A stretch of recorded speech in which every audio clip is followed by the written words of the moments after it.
Hello and welcome to the 23rd Annual Garden State Film Festival. My name is Emily DeSimone, and here with me today is Melissa Mars, who's the director, writer, and producer of the short The Sign. Melissa, thank you so much for joining me today. How are you today?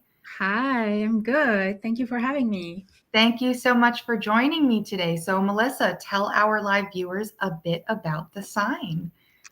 So the sign will, first of all, it will premiere, world premiere at the Garden State Film Festival. So I'm very anxious because that's going to be the first time I show it to an audience I don't know, since I've showed it to other people. It starts with a woman jogging through a park, a peaceful park, and her jog turns into panic as she finds herself dialing 911, but things are not always as they seem, and it's uh, it's funny because it's hard with a short format like that to keep anything mysterious and not give any to avoid giving spoilers, but I do have to. Okay, so what inspired your writing for The Sign? So because it is about disabilities and invisible disabilities and service animals versus pets, there's like two themes that are like interconnected in this story, and it was inspired by um, my partner who's been challenged with those exact things going in the community, and all the confusion that can exist and around that. So, Melissa, what is your background? I would love to know more about your background in directing and producing and writing for both myself and our live viewers. Sure. So, first of all, I'm from France. I was born and raised in France, and I moved to the United States just in a few years ago. I was a singer songwriter and actor over there. Like I had a pop music career over there, and then I moved here to be able to do more movies and things like that. Act, write, make my movies, tell my stories with different mediums. So that's actually my second time at the Garden State Film Festival. Last time I had The Last Touch,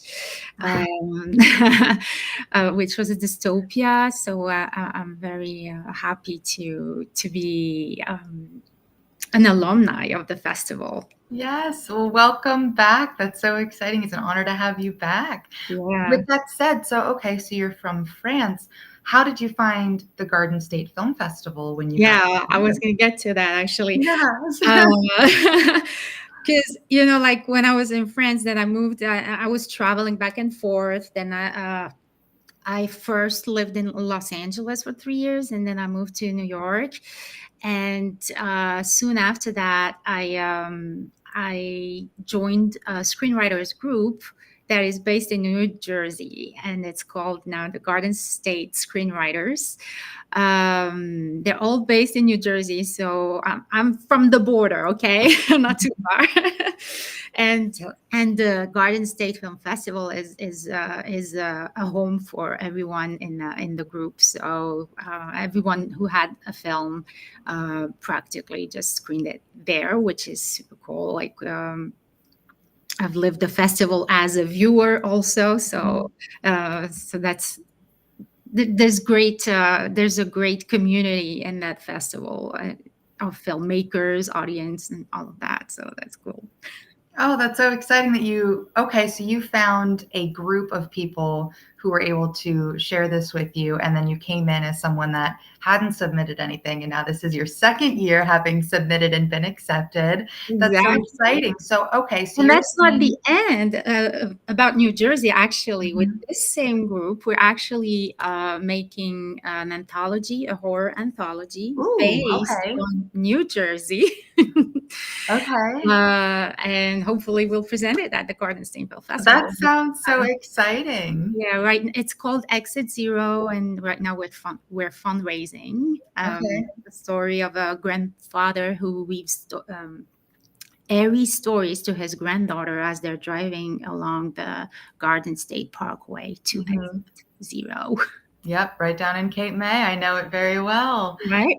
So, okay, so you've been, in the music industry a bit, and now you are in getting yourself into, have been into the film industry. What was this filming process like for you for The Sign? And also, I would love to know perhaps maybe a favorite and least favorite part of filming this short that is, continuing to build you and grow you as a filmmaker. Oh, I love that question. Thank you for that. Actually, it's interesting because I approached this movie almost like, like an experience. I wanted like if you when you watch the movie, you'll notice we never see any faces, and I wanted that was like a will to see if I could convey my story with keeping the frame at a knee level point of view, to keep it very sensorial and you know we as humans see things and we judge things as we see them. So I wanted the experience to be about what we don't see, since the message is also about invisible disabilities. Mhm. So that was really a very interesting exploration for me. And honestly, about what I did like, what I liked and didn't like. Mhm. It's funny because in the beginning, my first filming of it, I felt the movie didn't work and I was gonna throw it out and I was like, oh my God, this is like, no, it doesn't work. And then a voice was like, no, no, no, we can try a last thing, And when we say that editing is the last rewrite of a project, that is totally true. And, those magical moments that happen in the editing phase are just priceless. So what I did is I reversed moments instead of going in the continuity and the chronology of the story. I I just jumped into the race of the woman, uh, running to find the entrance of the park and see if she had seen the sign in question, and it just provoked so much more interest and intrigue. It's like, what's happening? Why is she running? Like, what is she running from? And to find out that she's just running to check on a sign, that she's just screaming panic for Mhm. no reason. But that's how the story functioned way better, and it enhanced like the judgmental of what we don't the judgments when we don't see things. Mhm. Okay, so where did you find this cast and crew? We were very, very, very tiny. Like, on the last touch, we were three: the cinematographer, Mhm. James Casey, and myself. We were the cast. Mhm. I was directing. We were doing the sound. And on the sign, we were three when you count Domino, the service dog. Okay. So Domino was sometimes the assistant director. But yeah, that was just the two of us on set, the Mhm. handler, James Casey, and myself filming or playing the legs. Mhm. And Domino, the service dog, assisting and, playing, also being acting. And Okay. then what else? So James Casey. And we had later on in post, Monica Blaise Levitt, who did the voiceover. Okay. Oh, so that's fun. I don't think I have met I mean, no, I think I've met a couple crew that it was maybe like three people or whatnot, but Yeah. it's so interesting, I think, when I do meet people that it's like it was literally two of us. It Yeah. was literally just me. And so it's seeing the creativity go into something like that coming from just one, two, or maybe even just three little, not three little minds, but like just like such a small Yeah. group. It can Yeah. be. And there's so many things you need to think about. The sound, this, that, and it's nerve-wracking, but I do think like the less we are, the more creative you become. But I'm pretty sure, and I know because from some other sets, we've been way more, and it's also way more creative in a way because you get more minds to contribute, to the story and to the creation of the film. Yeah, there's definitely something about the, for lack of a better phrase, I think maybe like the intimacy Yeah. of it, like how small the, like, True. because it brings you, because like I'm sure, like I think there's a Great Gatsby quote is like large parties are very intimate because people get into groups of 2 and 3, so you're already there. Yeah. So what is it? So you're saying you're talking about silent or invisible disabilities.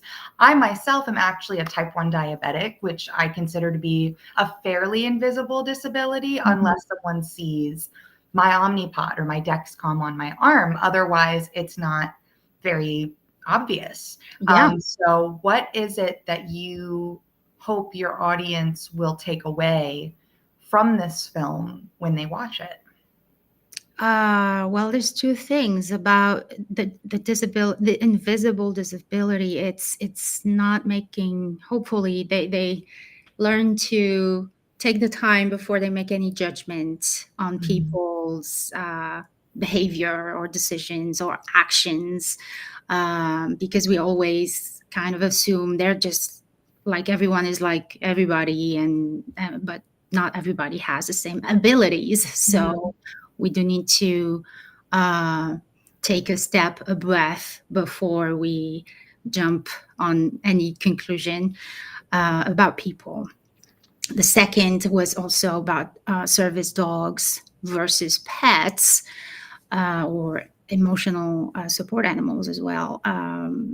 There are absolutely not the same category, and the people with disabilities, whether visible or not, need their service dog to accompany them in places, public places. But because sometimes, the communication is confusing, you will have a sign like in this park that says no dogs allowed, then